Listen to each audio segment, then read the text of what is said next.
Ladies and gentlemen, boys and girls, dinner time is here. That's right, we're talking about Season 3, Episode 5 of Hannibal on Dish by Dish. Well, greetings and salutations and that's your pal Patrick, coming to you once again from the bridges and rivers of Florence, Italy. This is the Dish by Dish Hannibal Rewatch Project, a side gig for us here at Kill by Kill. We like to enjoy the summer by every other week watching an episode of Hannibal and talking about it. And of course, there's only one person I trust that if conversation starts to dry up, maybe she'll push me off the train. The one, the only, Gina Radcliffe. How are you doing today, Gina? Sure, I would. Just yeet you onto the tracks. I had forgotten that Will gets throw-bombed from the train in this episode. Well, it feels like it's a nightmare. And it's like, oh wait, it's like, oh wait, no, that actually really happened. Okay. Yeah, he is woken up by an invisible murder moose. But and for a guy who was just gutted, the fact that he could land on his head on the fucking train tracks and again, then go, unkillable. Truly. No one seems to be able to be put out of their misery on this show. And if you are, like, you got a cello sticking out of you. Like, you have to go a long way. Right. Like, nobody just gets, like, bipped on the head or anything. It's just like nobody has a heart attack. I mean, no. the only person who got a peaceful death was Bella, God rest her soul. Yes, very true. Very true. It should be noted, like all episodes of Hannibal, this one has a food context for its episode title. It's Contorno. Contorno is a vegetable dish in Italian cuisine. So that can be anything from as basic as a salad to something more fanciful, like a grilled vegetable, perhaps an asparagus, a green bean. But all of it is asparagus and maybe a nice little goat cheese with it. Sure, yeah. Any sort of vegetable dish that you can think of. It's really meant to get some decent fiber into your body before you indulge in greater delights. Speaking of fiber, we get it. Snails exist. God damn it. There's a lot of fucking snails in this episode. Do you know that birds eat snails? Yeah, what I did not know is that a bird can eat a snail and the snail lives and gets pooped out and is like, oh, I'm in France now. I'm like, what? I don't think that's true. I'm going to call a little bit of BS on that factoid there. Yeah, if you know information about this, call up because, of course, we all know that's how podcasts works. It doesn't matter. This was recorded a month in advance. Call us up on the line. Call 1-888-PAT and Gina. I know that's too many numbers, but... Well, it'll ring through and give us a snail report. What snails do you know have been transported inside the gestational tract of a bird and deposited somewhere new? Here's the other thing. And I don't want to tell anyone how to mourn, right? Because there's no one way how to mourn. But just call me old fashioned. I think you should look both ways before you release ashes off of a bridge. Well, okay? Yes. Because there are people that go under that bridge. There are boats in the water. Just give a cursory look on, is anyone coming my way? Is anyone going underneath when I let the remains of my loved one drift down to the water? Like, just give a look, please. I'm just thinking of the scene from The Big Lebowski.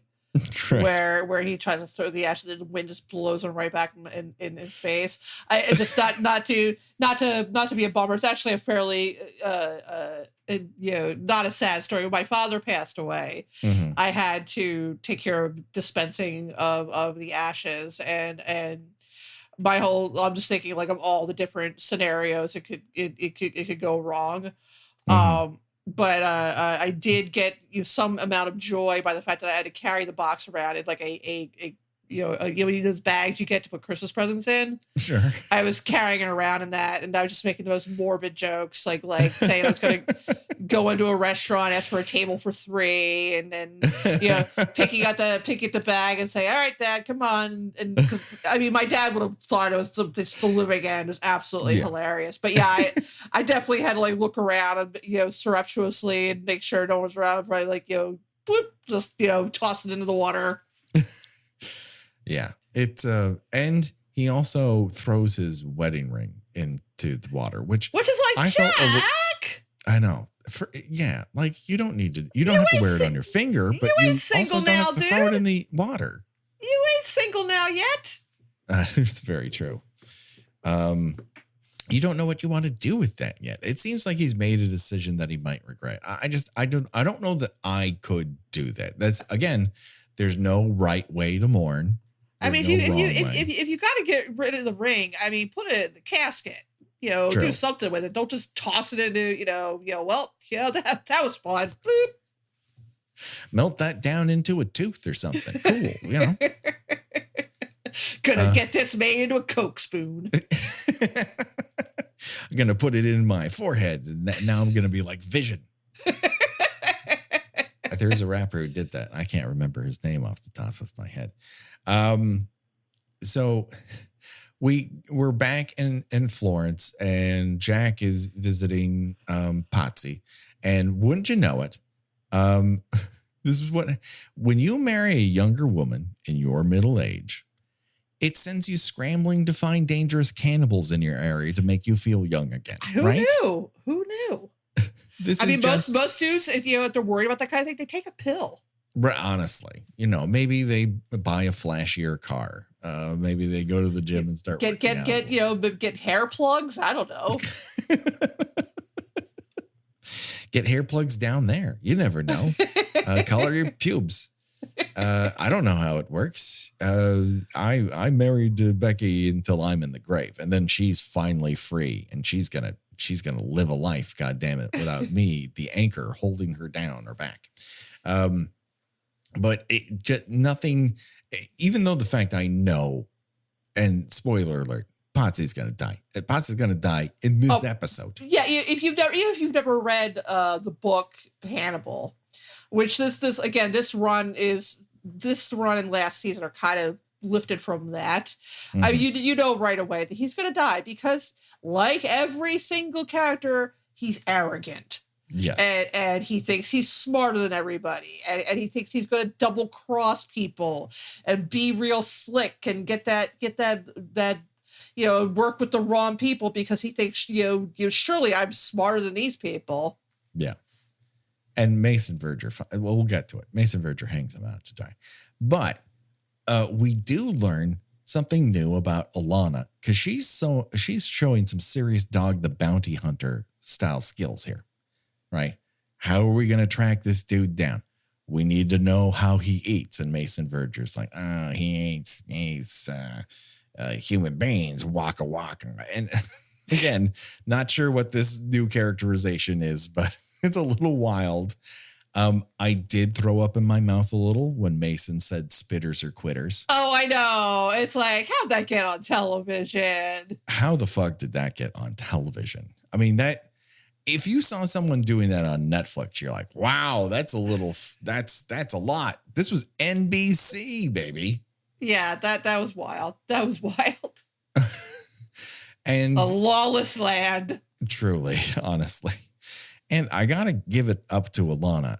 She's really throwing in with this motherfucker because I would start slapping that scar ass face if someone said that to me. Yeah, and again, Alana, where's your judgment, woman?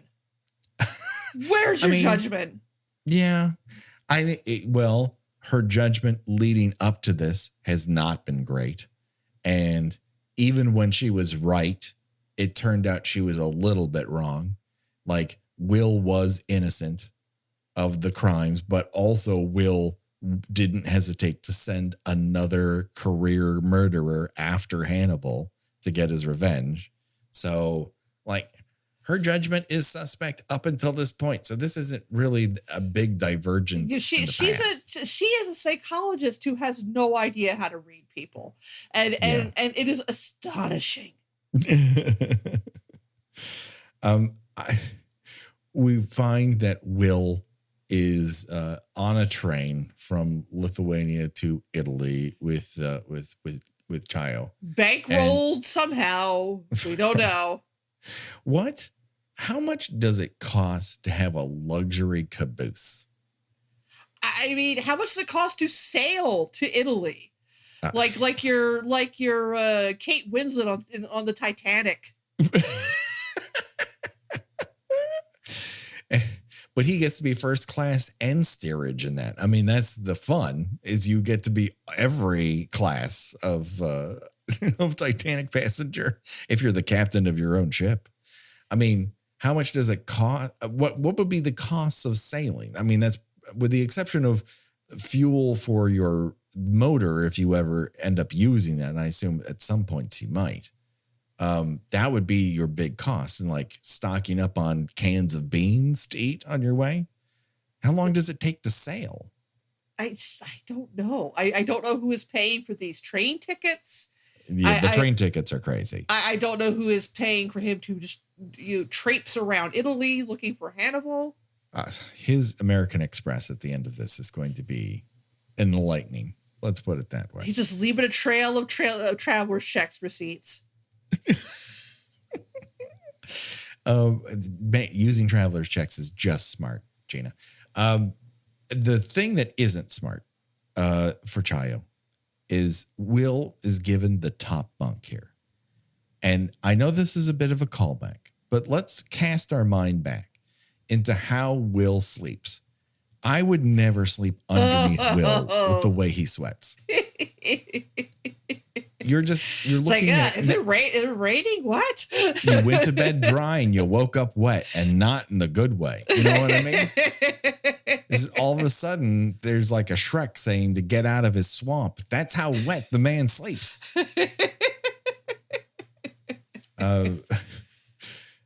Then my other slight complaint, and I think this is a weird episode. I don't know if this episode and the last episode needed. I mean, there's a lot of plot that goes into episode 4, whereas 5 I feel is weirdly stretched out and crunch at the same time. Well, yeah. That the pacing in 5 was a little weird. I will agree with you there. I found it odd. It just didn't break down the way and again, I'm not running a better writer's room at the time, but it felt odd to me how this kind of plays out, that Potsy dies before Will even ends up in town. And, I know it's trying to keep me unmoored and stuff like that, but the real kicker to how odd this episode is, and I've enjoyed the off-center sounds of the Hannibal soundtrack over the course of these 2.5 seasons. But this episode in particular started giving me Encounters of the Third Kind Italian ripoff vibes. Like if at one point they ended up in a room and someone started talking about Satine, I'm like, yeah, this works. Yep. The Visitor. It's happening. It's happening within Hannibal. And you know what? It would be fine. It would be fine. Yeah, if you told me that, like, if they decided that that the twist was Hannibal was some sort of satanic being from another planet, I mean, sure, right, absolutely. That Alana needs to sleep with Margot in order to own a WNBA team. I'm like, yeah, okay, sure, whatever it takes. You know what? It seems like it's worth doing. Why not? What do you think it's like to be the guy who has to man the "Have you found Hannibal Lecter" phone line all day? Like, what kind of phone calls is this guy getting? How much does he have to parse? Like, he's getting nutters. I mean, the vast majority of the calls up until the point Potsy calls are unhelpful. Yeah, I just really maybe part of some of them are Hannibal just messing with them. You're like, yes, hello. I've seen Dr. Lecter in Dayton, Ohio. Yes, he's there right now. I suggest you go get him. If you really want to get him, he's in Denmark. Yeah, I know it sounds on the nose, but Yeah, that's where I saw him. He's got green hair and he looks great. But like the way you have to toe the line when Potsy's like, hey, would there be like, I don't know, maybe like a bounty on his head? And they're like, well, that's illegal. Are you in Europe? Yes.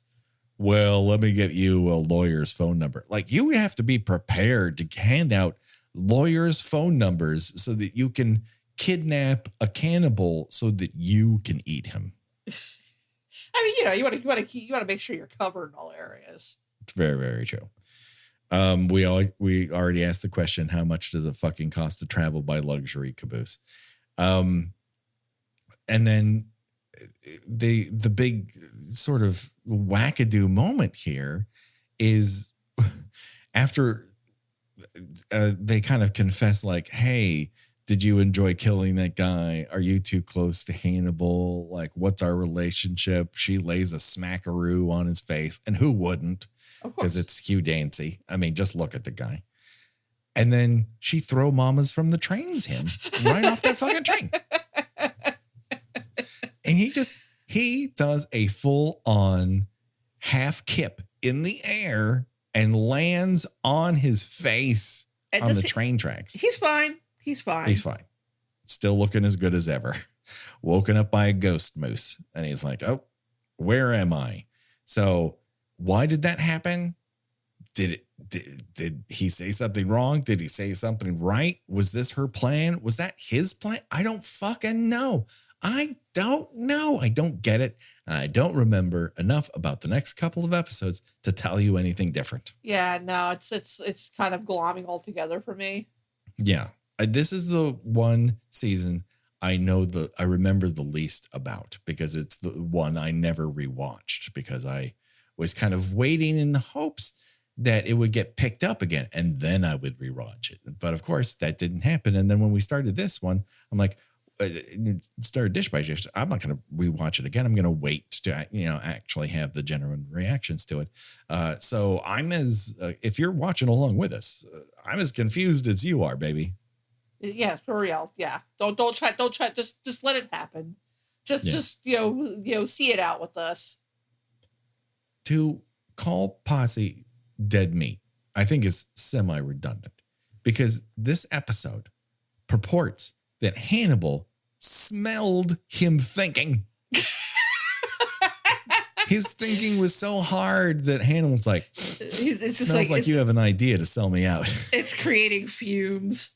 It's like his gases are offsetting as he's thinking. That's how bad he is at a poker face. Hannibal's like, I can smell you selling me out, and you're the fucking cops. You should just be arresting me. Well, yeah, and again, he, like when what happens to Posse ends up happening. I literally said out loud, man, what did you think was going to happen? Honestly, well, he's set up by Mason. The fucking Verger sets his ass up, and Alana's like, you're going to get that fucking guy killed. And he's like, what you gonna do? And the thing is, like, he has to have a fingerprint on an object, and then he'll get paid the advance, and then he can go try to kidnap Hannibal. And of course, when he walks back in and clumsily, like, here, look at the ashes of my dead great grandfather who tried to kill a pope or whatever the fuck. And he's like, that's cool. And he walks away. Yeah, oh, it's a mask. Yeah, and he's telling, and Hannibal says, oh, I have this sculpture here. See, this is one of your relatives getting gutted. Right. but before that, a guy bites him. Yeah, bites on him real hard. And he was very happy about it. And so he just conks him on the head, wheelbarrows him over to a window, and said, this is the exact place it happened before. So I guess the ruse is over. You tell me that Mason Verger is after me. I mean, I could smell it on you. He's like, yep, pretty much. And he goes, all right, guts in or guts out. I vote for out. And he just disembowels him, shoves him over the window, and he's fashioned a noose out of electrical cord because he's fucking handy that way. And Potsy's guts are all over the Ephes courtyard. Splat. Big old splat. Here's a question for you. And I hate to pit these things against one another, but my remembrance of it, how it happened in the Hannibal movie, was a bit more grisly and grand guignol. Well, yeah, if memory serves, he was kind of hanging from his guts, yes. Like I don't remember how he did it or even actually showed it being done, but I know when he was found, it looked like he was hanging by his guts. Here, he's just hanging by his neck. Yeah. So he kind of like pops out and the contents of his stomach go, "We're free." And that's about as big as it gets. Whereas, and Ridley Scott's been known for, doing things on a grander scale. Let's just say it out loud. Yes. So I think there is a difference between these episodes and the first three in terms of how sumptuous the look of the show is being. They're not bad. This is not bad television. I'm just saying the level it was operating at for the first three episodes, this is a slight step down. There's too much plot to get through to be as operatic at all times as those three were. Right. So yeah, Potsy, I guess it's been fun. I don't know who's going to take care of your lovely young wife now. Jack's available. Maybe they'll hook up. Who's to say? Yeah, Jack's like, "Oh, I'm widowed." But I mean, he throws Potsy out the window. His guts hit the ground, and Jack's like right outside, like, "Oh, if only I'd been here 2 minutes earlier." It's like, I was wondering which house you're in. I guess I found it. I guess I know where you're hanging out. So Jack comes upstairs and beats the holy fuck out of Hannibal. Yeah, there's a nice, presumably intentional callback to A Clockwork Orange, in which he is beating the crap out of him to a piece of classical music that was used in A Clockwork Orange. Well, someone else was getting the crap beaten out of them. Yeah. He throws him not just through one pane of glass, but two. And like Hannibal gets a couple licks in, but he's not in the same fighting shape he was in at the end of season 2. I expect he goes through 2 panes of glass. I thought there was gonna be like a fruit carp somewhere behind one of them. I mean, he gets his arm caught in that giant wheel. And there were a couple times where I'm like, oof, like out loud. It was vicious how Jack was beating the fuck out of him. Yeah, I mean, despite losing, 3/4 of his blood supply, Jack's still pretty spry. Yeah, he didn't really strain any muscles during that previous tussle. Just like he can't turn his neck very well, but that didn't stop him from kicking the living shit out of Hannibal goddamn Lecter. Just walloped the fuck out of him. And that's pretty much where we leave it. Will's in the middle of nowhere. Joy's on a train, living it up, on a wet mattress, assumingly, after sleeping underneath Will. And Jack has captured, or maybe, will he lean towards killing Hannibal? Who's to say? But he's doing this on foreign soil. So the story's not over yet. There's more to come. And of course, there's more to come of Dish by Dish, but that will not be for a couple of weeks. Next week will be an all-new episode of Kill by Kill. Of course, here at Kill by Kill, all of our artwork's done by Josh Hollis, and our music and all the remixes are done by Revenge Body. Go to bandcamp.com/Revenge Body for this mix and so much more. Gina, where can people find you on these here internets? I write about television and movies at thespool.net. And you can find me on Twitter and Instagram under Gina Does Things. Yes, do it today, people. Check it out. Please rate and review us on iTunes or wherever your podcatcher is. Look at our link tree, and it'll give you all the places that you can rate and review us. It helps us be seen and heard by more people.